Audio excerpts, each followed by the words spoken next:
It's Tim Tebow's last game in Gainesville. Hey, how are you, folks? Jason Horowitz. Glad to be with you here on CBSSports.com. Welcome to the College Football Preview Show presented by Tyson Anytizers, and it happens to be, as it would any last part of the season, the rivalry game with Florida State. Let's bring in CBS Sports' Spencer Tillman to break this down. And Spence, there have been a lot of great Florida Gators, a lot of great college football players, but in your eyes, where does he rank in terms of the importance to one school compared to any player in college football history?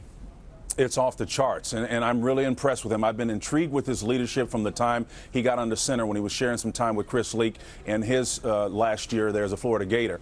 I think the thing that separates Tim Tebow real quickly, he has the ability to influence the outcomes of games, yes, but he also improves the level of performance of the players around him. And to me, leadership is influence, nothing more, nothing less. How you go about it is different. Some people can rule more with an iron hand, some people a little bit more with a soft touch. But this guy can do it in multiple ways. And I'm just totally, I believe what Archie said probably puts it in perspective. He may not be the best athlete that's out there, but he's the best football player playing the quarterback position, maybe the best ever in college football. And last week he broke another SEC record, most total touchdowns not throwing the ball in SEC history. Last week he passed Kevin Falk in a win against Florida International. Spence, the face of Florida State for all these years, it hasn't been a player, it's been Bobby Bowden, the coach. Do you think, he says he wants another year, but do you think that when we get to this rivalry game next year and it's played in Tallahassee, that we'll see Bobby Bowden on the sidelines?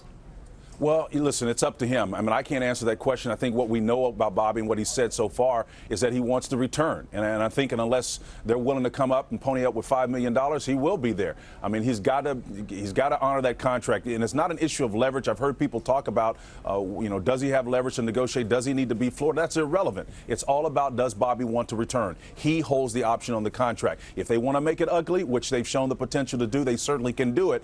But it's going to be a very difficult road to hoe from them from a political standpoint for a guy that has established so much equity for so long. And again, I'm glad to see he didn't put himself in a position last week where they lost that game, securing a non-winning season. It would have been exiting the way he possibly entered, and that is with losses and bookends. So I'm glad that Bobby Bowden is on an upward tick right now and holds all the cards in this situation. Yeah, beating Maryland, they guaranteed themselves a 28th bowl game, the longest in college football. Let's talk about this game particularly, Spence, because I know a couple of times you've said to me that you think Florida State may have something here for Florida and may shock a couple of people. What may that be?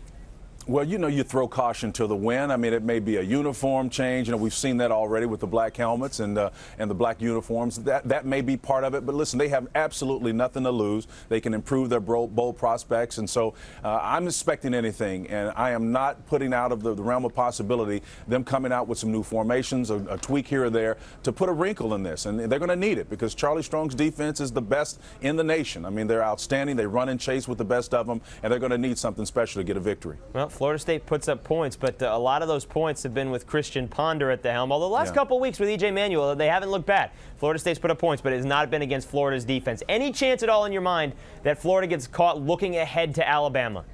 No, I don't think so. E.J. Manuel, their quarterback, has got to not throw interceptions, and he's had an affinity for doing that. He'll be making his third start, and he had as many interceptions thrown the last couple of times he's been out. So he's got to be careful. I don't think that Florida State can pull one out of the hat and beat Florida. It's destined for that December 5th showdown with Alabama in the SEC championship game. All right, we'll see how it all plays out in Florida and Florida State Saturday at 3:30 p.m. Eastern on CBS, and we'll see you on Saturday, a little post-Thanksgiving, Spence. Thanks, bud. Happy Thanksgiving, buddy.